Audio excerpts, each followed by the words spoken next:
back to another video with me and my succulents. I have a lot here.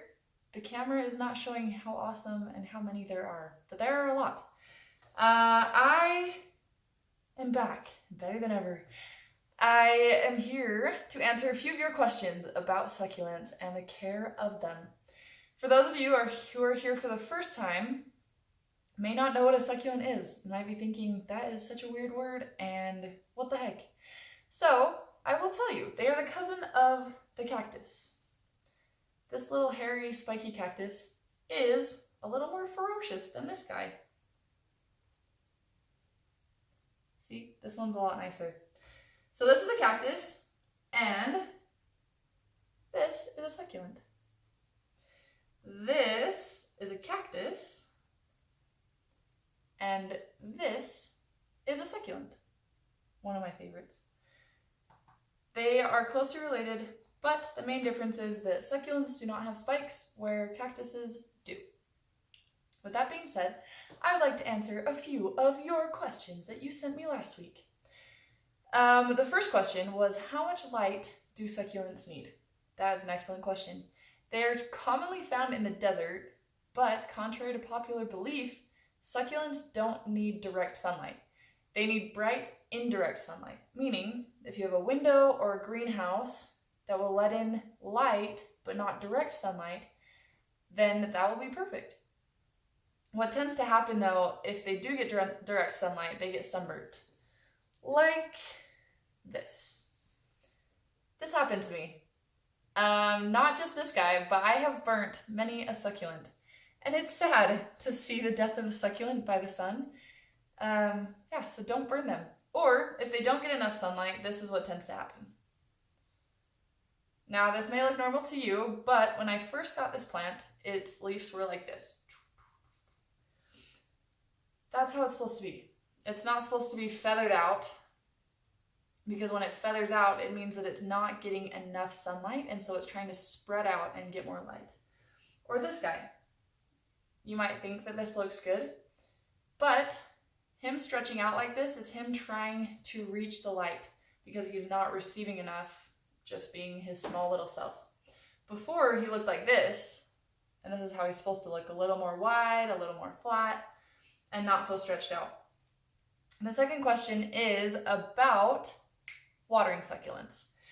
And that can get a little tricky. In the winter, you don't need to water succulents as much because the water tends to stick around a little more.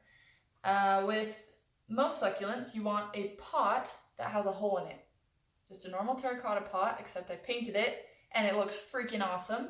Took me a while though. This allows the water to run through the soil and out through the bottom, and allows the succulent to absorb as much as it needs without overwatering itself or getting too little. Better that a succulent get too little water than get too much. What happens is a lot of people want, clear jars or ceramic jars that don't have a hole in the bottom, and the succulent receives too much water and their roots begin to rot. And that's bad, because if their roots rot, then they can't absorb any water because their roots are dying. So don't overwater them. If you have a pot that doesn't have a hole, be very careful and water very moderately and spaced out. Make sure the soil is completely dry before you water it again, and that will help it to stay alive. The third question that I have time for right now is about propagation.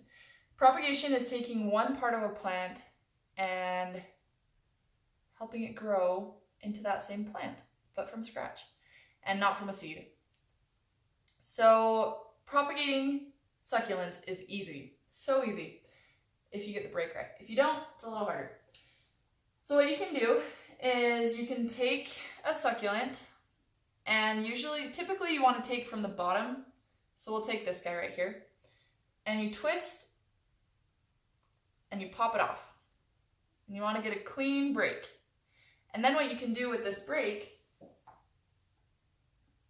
is you take it and you can put it back in the soil where you found it, or you can put it on a terracotta pan. That's what I call it. I don't know what it's called.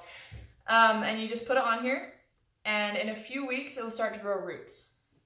Growing the flower actually is pretty incredible. It grows the flower from the leaf, and that as its source of nutrients and water is the leaf itself. So I will show you a few examples of these awesome little things. Let me see if I can find it. Yeah, okay. That's the one. All right, so these are some that I propagated in October. So it's been a while.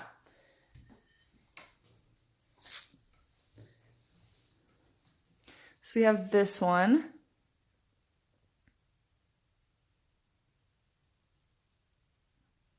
Let's see, it's almost focused. There we go. So you can see the roots, and you can see that the flower is actually growing from the leaf. And you don't want to water these because there's no way for it to receive that water. You just leave it in the dirt, and once the leaf dies, that's when you can actually plant it and it will just grow by itself.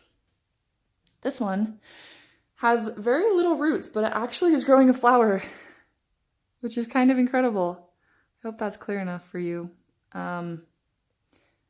But yeah, it's pretty amazing what these little plants can do.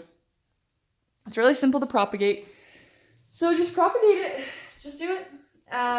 Don't destroy the whole plant, and also don't try and propagate in the winter.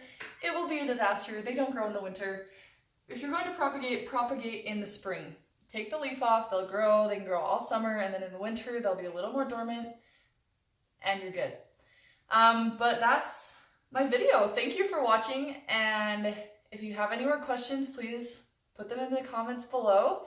Like and subscribe, and make sure to share this with all your other succulent loving friends. Bye!